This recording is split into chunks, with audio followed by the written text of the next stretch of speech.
Bonjour, Michel de Pixapicture.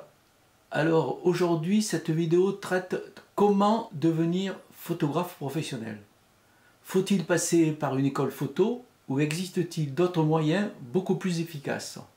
A tout de suite.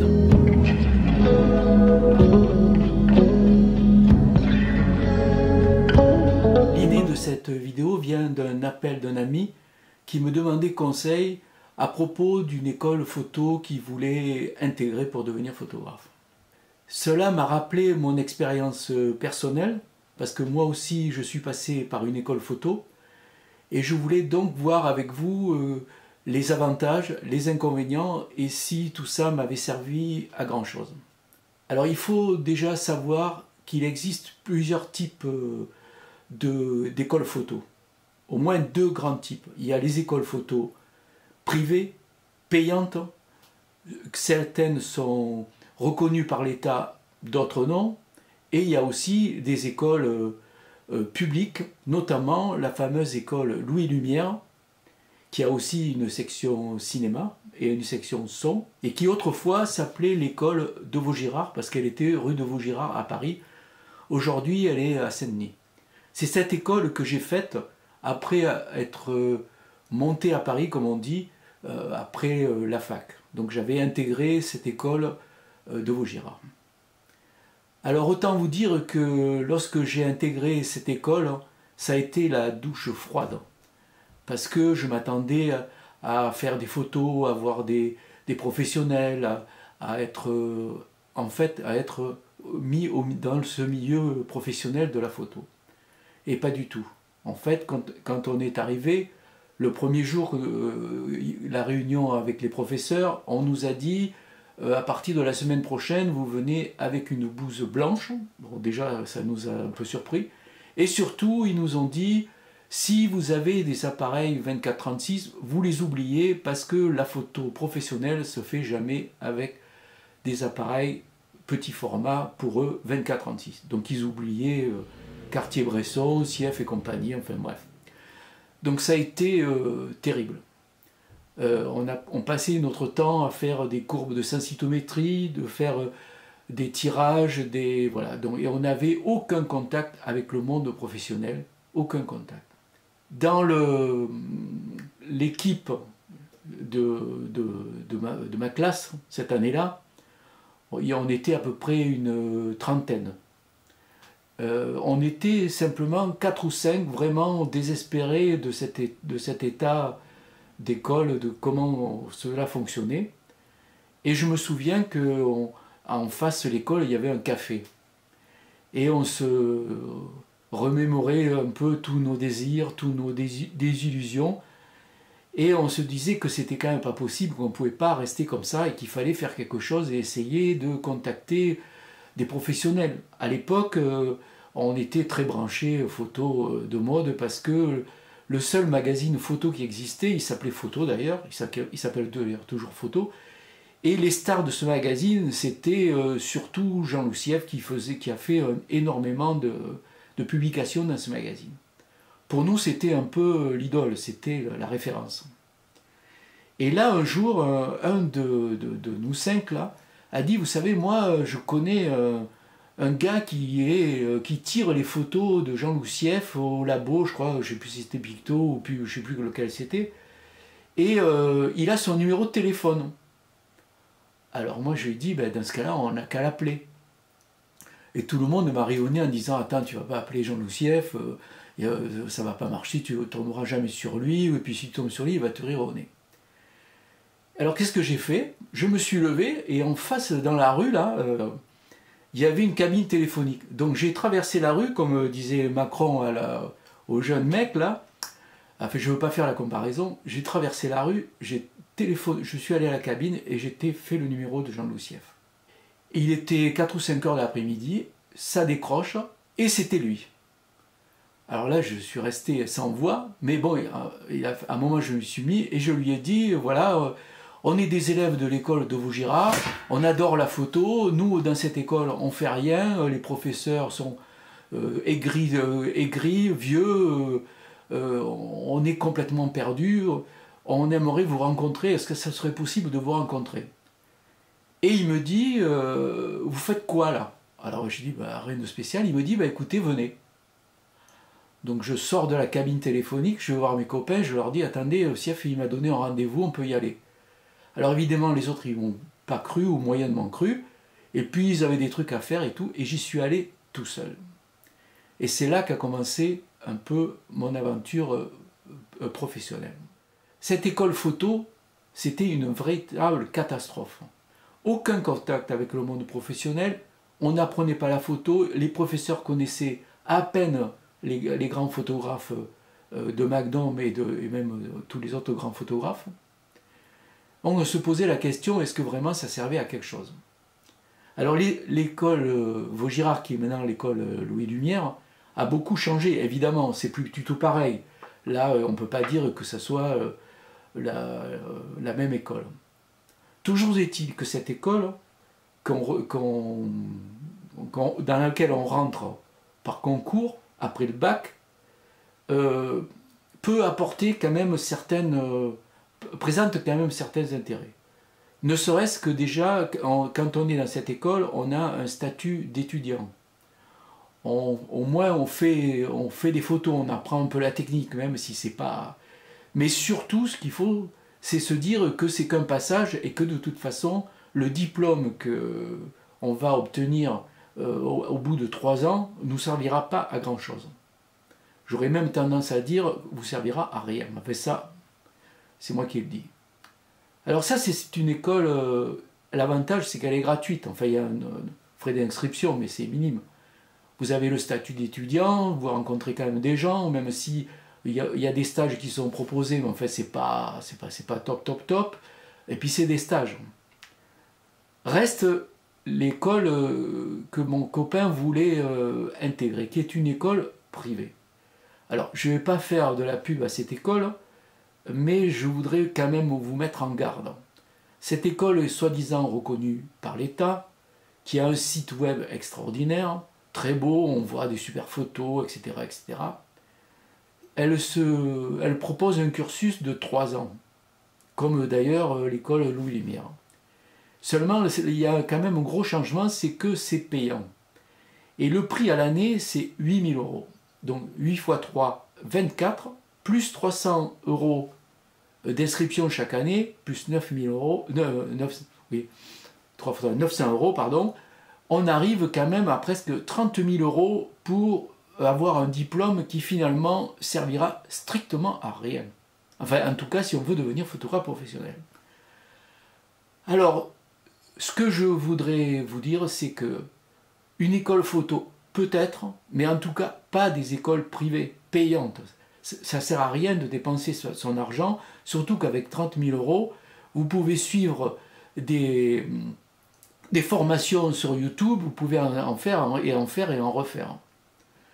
En plus, la technique photo maintenant, c'est plus ce que c'était avant, c'est vraiment avec l'intelligence artificielle, c'est presque les appareils qui font tout. Donc vous n'allez pas apprendre beaucoup de choses différentes que vous pourriez trouver sur les tutoriels qu'on trouve dans YouTube.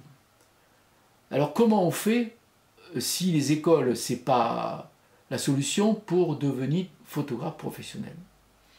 Alors moi, je pense qu'il n'y a qu'une solution pour devenir photographe professionnel. Et quand je dis photographe professionnel, ça veut aussi bien dire photographe de studio, photojournaliste, photoreporter, photo de mariage, les photographes qui font dans les écoles, etc.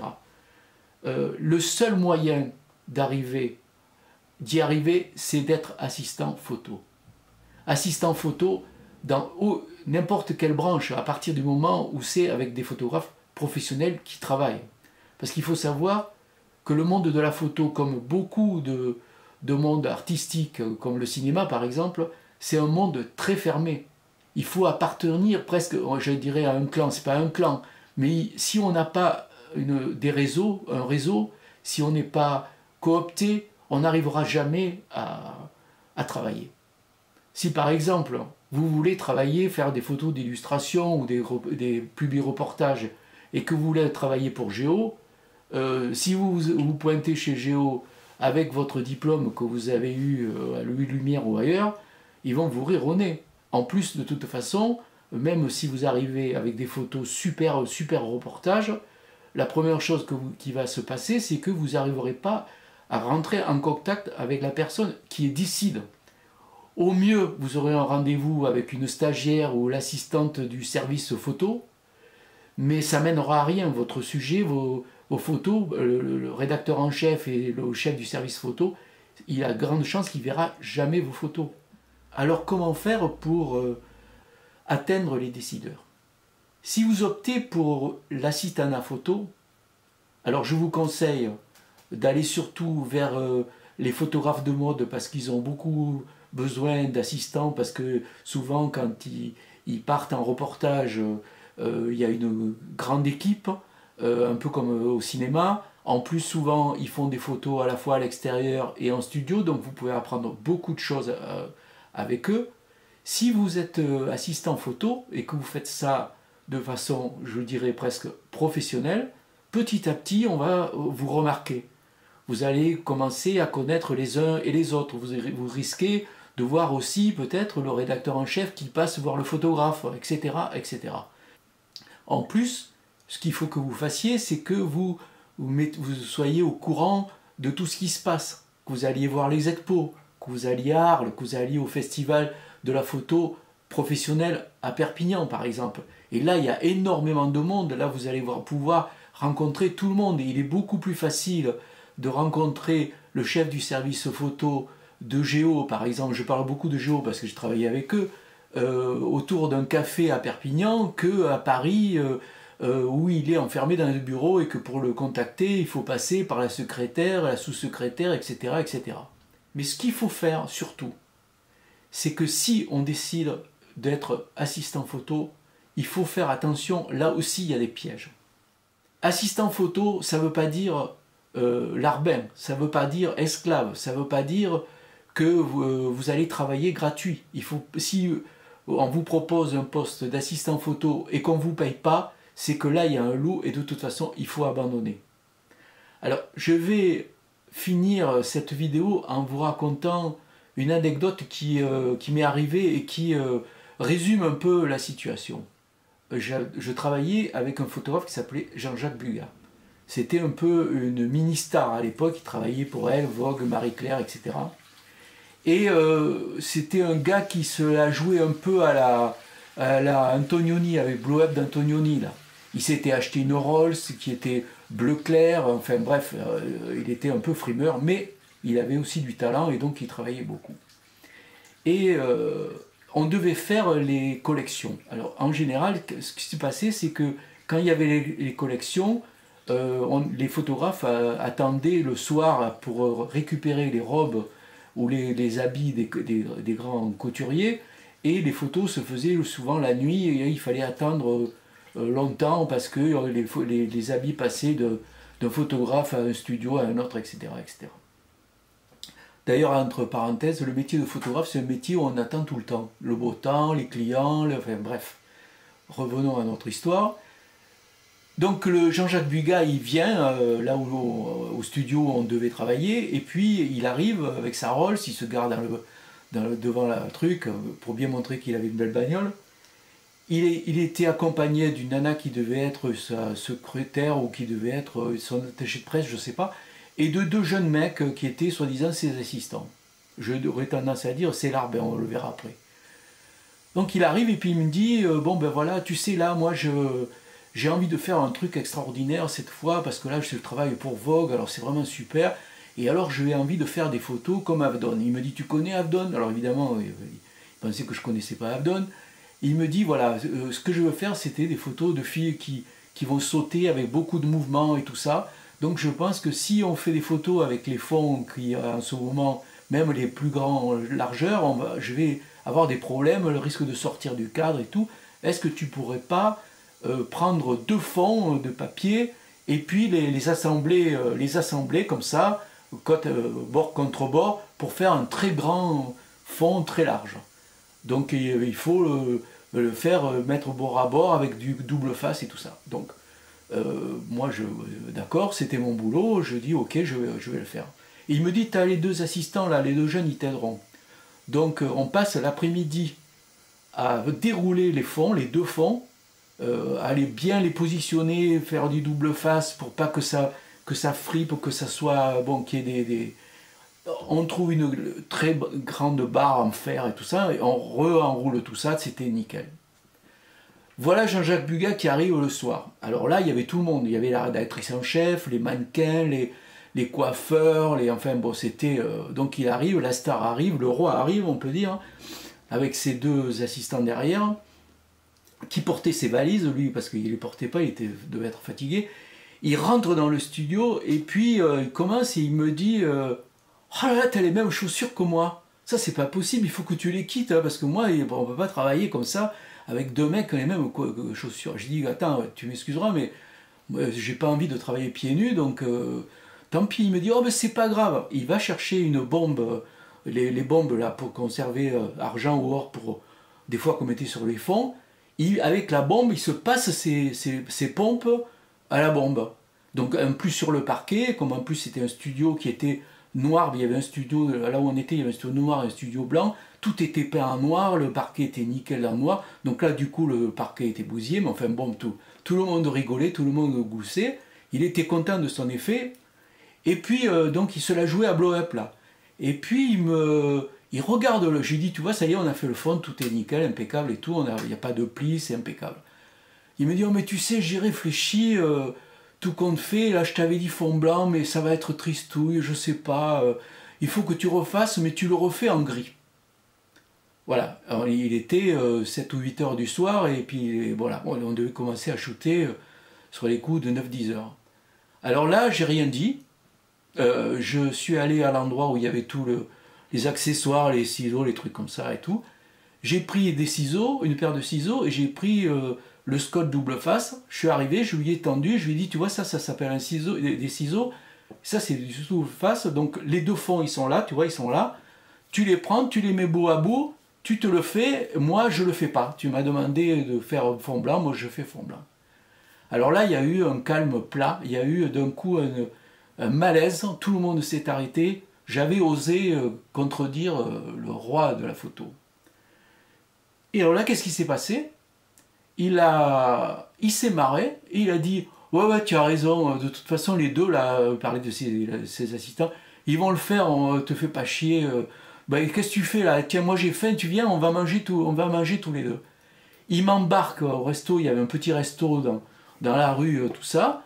On a bouffé, on a mangé, je devrais dire, tous les deux, tranquille, on a parlé de tout et de rien. Il essayait d'avoir un peu des infos sur les photographes avec qui je travaillais, mais là j'étais très discret. D'ailleurs, ça c'est une des règles, si vous êtes assistant photo, vous ne parlez pas de ce que vous faites avec les autres photographes si vous travaillez avec plusieurs. Et puis on rentre au studio, évidemment les gars ils n'avaient pas eu le temps de le faire, c'était trop dur. Il dit, oh mais de toute façon c'est pas la peine, Michel il a raison, on va refaire le fond blanc. Donc tout ça pour vous dire que c'est pas parce qu'on est assistant qu'il faut être un larbin, il faut faire attention entre les exigences de certains photographes qui peuvent nous paraître bizarres, mais qui considèrent à un moment où ils sont stressés, parce que souvent les photographes, ils sont quand même c'est des artistes, ils sont souvent stressés, donc peut-être qu'ils peuvent avoir des exigences qu'on trouve bizarres, mais si c'est pour ça, il faut essayer de le faire, de les rassurer. Mais par contre, si c'est pour frimer et pour la jouer devant une cour de fans et de groupies, là, il ne faut pas rentrer dans ce système-là. Parce que de toute façon, ça ne pourra vous apporter rien de plus. C'est pas pour ça que vous allez travailler avec d'autres photographes et qu'en plus, vous allez apprendre beaucoup de choses. Parce que si vous faites ça, vous passerez votre temps à aller chercher les coca, à ramener les filles chez elles, en taxi et tout ça. Et puis de toute façon, pendant ce temps, lui fera les photos, les photographes... Et vous verrez rien, vous apprendrez rien parce que être assistant photo, c'est pour apprendre la photo, c'est pas pour apprendre à savoir faire des sandwichs. Donc voilà, donc ce que je vais faire, c'est que je vais préparer une formation sur le métier d'assistant. Parce que pour moi, c'est un métier pour vous montrer ce qu'il faut faire, les règles qu'il faut appliquer, ce qu'il ne faut pas faire, quelles sont toutes les astuces pour être un parfait assistant photo. Parce que si on est un parfait assistant photo, un jour on deviendra un parfait photographe professionnel. Voilà, donc je vous laisse, j'espère que ça vous a donné quand même envie de continuer et peut-être d'en faire votre métier, parce qu'il faut savoir quand même que même si c'est compliqué, la photo c'est quand même le plus beau métier du monde.